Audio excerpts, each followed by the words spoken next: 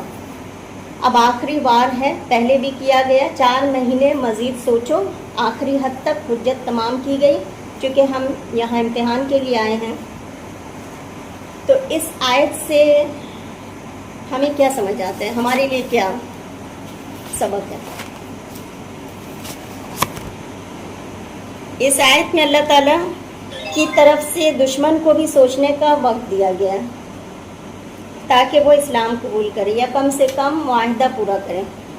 تو ہمیں بھی کسی حکم کو چلانے سے پہلے، یعنی کوئی تعلق ختم کرنے سے پہلے مہلت، وارننگ، سوچنے کا وقت دینا چاہیے ہر کسی کو، چاہے وہ مسلمان ہو چاہے وہ غیر مسلمان ہو۔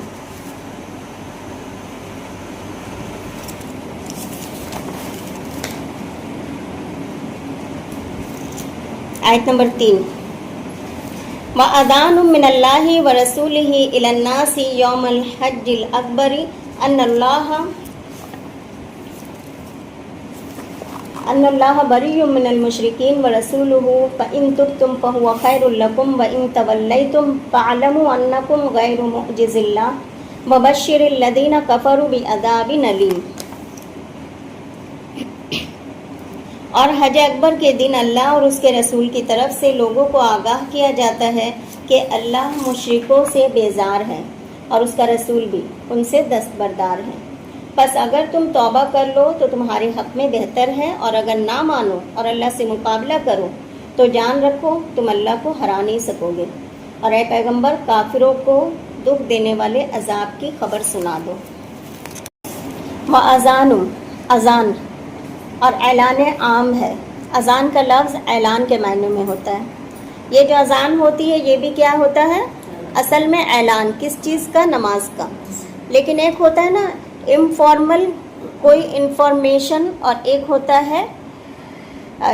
ہے فارمل، اور ایک ہوتا ہے انفارمیشن دینے کے لیے یعنی فارمل۔ تو اذان کیا ہے؟ ایک مقرر وقت پر فارمل طریقے سے خاص اعلان ہے۔ وَأَذَانٌ مِّنَ اللَّهِ وَرَسُولِهِ، اعلان ہے اللہ کی طرف سے اور اس کے رسول کی طرف سے، کس کے لیے؟ إِلَى النَّاسِ، سب لوگوں کی طرف، تمام لوگوں کو کہا جا رہا ہے، عام اعلان ہے۔ یوم الحج الاکبر، حج اکبر کے دن یہ اعلان کیا جا رہا ہے۔ عربوں کے یہاں عمرے کو چونکہ حج اصغر کہا جاتا ہے، اس لیے یہاں عمرے کے مقابلے میں حج کو حج اکبر کہا گیا۔ جیسے ہمارے یہاں عوام میں جو یہ بات مشہور ہے کہ جمعہ کے دن اگر حج ہوگا تو اس کو حج اکبر کہتے ہیں، یہ بالکل بے بنیاد بات ہے، کیونکہ یاد رکھیے جس سال یہ اعلان کرنے کو کہا جا رہا ہے اس دن جو ہے حج کا دن جمعہ نہیں تھا۔ تو حج اکبر سے مراد یہاں یوم النحر ہے، قربانی کا دن۔ اب آپ کو لگتا ہوگا حج تو یوم عرفہ ہوتا ہے، یہاں یوم النحر کیسے؟ تو یاد رکھیے کہ ہم نے پڑھا تھا سورہ بقرہ میں کہ مشرکین کفار جو تھے مشرکین، وہ حج کے تمام مناسک ادا کرتے تھے لیکن عرفہ تک نہیں جاتے تھے، ہے نا، وہ لوگ مینا میں ہی رہتے تھے۔ لیکن یہ اعلان عام ہے، یعنی تمام لوگوں کے لیے اعلان ہے۔ تو تمام مناسک جس دن ادا ہوتے ہیں یعنی یوم النحر کو، اس دن حضرت علی کو کہا گیا کہ اس دن جا کے رمی جمار کے پاس تم یہ اعلان کرو۔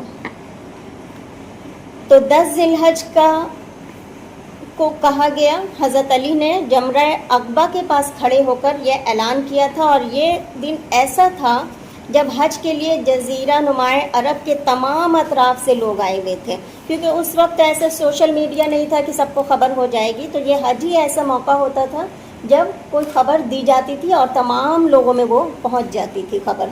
تو عربوں کے بعض قبائل عرفات تک نہیں جاتے تھے، مینا میں سب آتے تھے۔ حالانکہ حج